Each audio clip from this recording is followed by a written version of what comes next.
dada ku dhamaatay wiil 20 jiraan oo dhintay ciyaal yaraan oo dhintay ciyaalka misxukumaan markii dugsi loo dirtay soo gaanay lagta soo galaan sanad kasta xilli roobaadka caruur ayaa ku dhimata baldooska xerada qaxootiga ee xagar dheer meesha sanad kasta markay biyo imaadaan ilmo baa ku dhamaadaan mar aan arkaysaabo nin weyn oo ku dhintay ilmaha waxay ku dabaashaan badana markaan aragno aniga dadweyne baanahay ma galno caagaha maaragto caagan watarka oo biyaha qubeeda gooni waay caaga watarka konton shilin 3-4 cunug intay ugu jirtaa waxa u maleynaa ninkii korka arkay waxaas dawaalay waxa uu soo dabaaltaga maalin kasta da'yar badan kuwaas oo qaarkood ku naf waaya meeshan waxa ka dhaca ilmo aan dabaal aqoonin waa webiga gala biyahan gala waxay sameeyaan caag ba isku xiraan caaga marka isku xiraan caaga haduu ka fakada biyaha way weeshiidaan marka way ku dhintaan marka sanad walba dhowr cunug ku dhimata marka dadka waxaan ka wacyigelinaynaa dadka ilmaha dhalay cunugaada meesha uu jira waa inaad ogaato ilmaha dabaasha aan aqoonin oo caaga isku xiraan maxaan ku oraa waa agadegaynaa meeshan waa lagu dhintaa isbuucan waxa ku dhintay wiil 12 jir ah kadib markay biyuhu laqeen meydkiisana habeen ayuu ku bariyay halkan markay biyo 3-4 jeer ay ilmo ku dhintaan dadka maskaxda loogu jira badan ay ku dhintaan meesha way iska galayaan wax macno lama malayaan wayna ku dhintaan meesha marka hay'adaha waxaan ka codsan lahayn inay horta silig nooga xiraan meesha oo meel xadadan ay ka dhigaan shaqaale loo yeelo oo nagala xiro ilmahana laga reebo waalidiintana waxaan ugu baaqay ilmaha waxbarasho inay geystaan oo waxbarasho lagu xadado ilmaha bulshada xerada qaxootiga xagar dheer ayaa qiray khatarta goobtan oo aan lahayn dayr iyo waardiye midna sanad walba sanadka ugu yar markay biyowdo 3 qof ku dhimata ama tira ka si badan baa ku dhimata marka dhibaatadaasna way noo leedahay dad badan ayaa naga qabtaa ilaa maalinkii 30 sano ee xerada qaxootiyada la degan yahay 30 sano ali sidaan 100 ka yaraan bay naga qabtaa caqafyo inta la keeno warta la sheegayo halkaan dadka ku laysa ama anaaba arkay dad ay ku laysay in caqaf inta la galiyo la ballaariyo ka gees sida loo kala fardhiyaan rabi lahaa aanu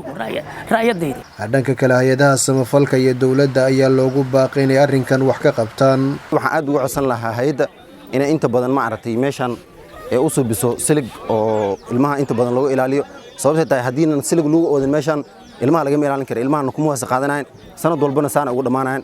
marka hay'adda runaanta waxaan ka codsan lahaa inay meeshan silig aad u weyn ku xirto si markaas loola socdo meeshan qaasatan wali waardiye loo yeelo inkastoo raxmadda alle baahi badan loo qabay laguna diirsaday haddana nimco kasta nusqaanteeda leh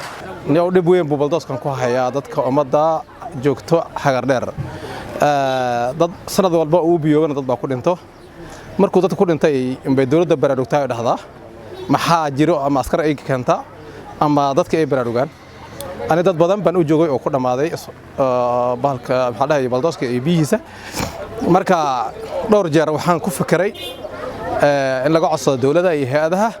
inay silig lagu xiro feeskaas si uu dadka uga caawiyo oo qof waardiye la dhigo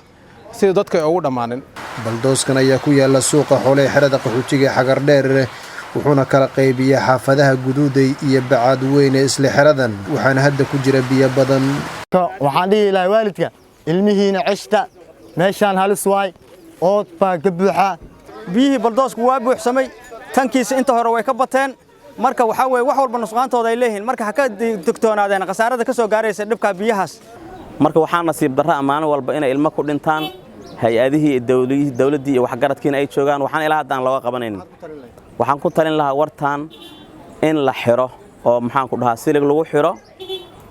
oo maxaan ku dhahaa loo sameeyo maxaan ku dhahaa waardiye loo sameeyo ilaaliya si biyahana loo maxaan ku dhahaa loo manafacaadsado oo dadweynuhu ay manafacadsadaan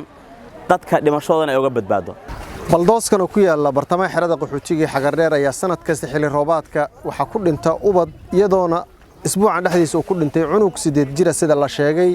waxaana mararka qaar sidoo kale ka dhasha nadaafad darro uu kamid yahay cudurka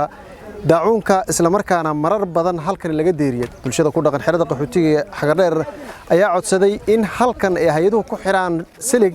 ama ood sifo looga badbaado dhibaatada dhimashada ay kamid tahay ee ka dhasha sanad kasta halkan